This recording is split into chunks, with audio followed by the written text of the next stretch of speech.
एक बूढ़ा कारपेंटर अपने काम के लिए काफी जाना जाता था। उसके बनाए लकड़ी के घर दूर दूर तक प्रसिद्ध थे। पर अब बूढ़ा हो जाने के कारण उसने सोचा कि बाकी की जिंदगी आराम से गुजारी जाए और वह अगले दिन सुबह सुबह अपने मालिक के पास पहुंचा और बोला, ठेकेदार साहब, मैंने बरसों आपकी सेवा की है, पर अब मैं बाकी का समय आराम से पूजा पाठ में बिताना चाहता हूँ। कृपया मुझे काम छोड़ने की अनुमति दें। उद्धरण चिन्ह। ठेकेदार कारपेंटर को बहुत मानता था, इसलिए उसे ये सुनकर थोड़ा डैक हुआ, पर वो कारपेंटर को निराश नहीं करना चाहता था। उसने कहा, आप यहाँ के सबसे अनुभवी व्यक्ति हैं, आपकी कमी यहाँ कोई नहीं पूरी कर पाएगा, लेकिन मैं आपसे निवेदन करता हूँ कि जाने से पहले एक आखिरी काम करते जाइए। जी, क्या काम करना है? कारपेंटर ने पूछा। मैं चाहता हूँ कि आप जाते जाते हमारे लिए एक और लकड़ी का घर तैयार कर दीजिए।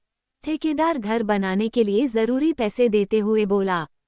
कारपेंटर इस काम के लिए तैयार हो गया।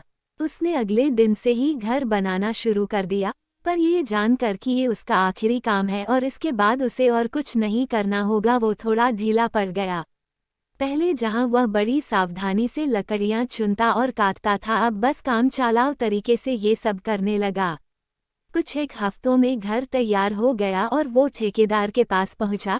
ठेकेदार साहब, मैंने घर तैयार कर लिया है, अब तो मैं काम छोड़कर जा सकता हूँ। ठेकेदार बोला, हाँ, आप बिल्कुल जा सकते हैं, लेकिन अब आपको अपने पुराने छोटे से घर में जाने की ज़रूरत नहीं है, क्योंकि इस बार जो घर आपने बनाया है वो आपकी बरसों की मेहनत का इनाम है। जाइए अपने परिवार के साथ उसमें खुशहाली से रहिए। कारपेंटर यह सुनकर स्तब्ध रह गया। वह मन ही मन सोचने लगा, कहाँ मैंने दूसरों के लिए एक से बढ़कर एक घर बनाए और अपने घर को ही इतने घटिया तरीके से